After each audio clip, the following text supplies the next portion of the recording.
একজন বিক্রেতা 5% লাভে একটি ঘড়ি বিক্রয় করেন। আরও 24 টাকা বেশি নিলে ঘড়িটি বিক্রয় করলে 8% লাভ হতো।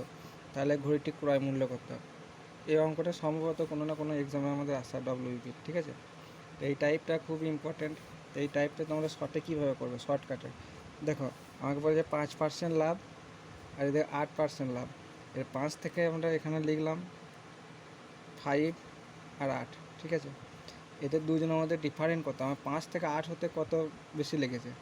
5 থেকে আমরা সবাই জানি 5 থেকে 8 হতে আমার 3 বেশি লেগেছে, ঠিক আছে? এই যে 3 বেশি লেগেছে, আমাকে এখানে প্রশ্নে একটা কথা বলে দিয়েছে, দেখো, যে আরও 24 টাকা বেশি নিলে ঘড়িটি 8% লাভ হতো।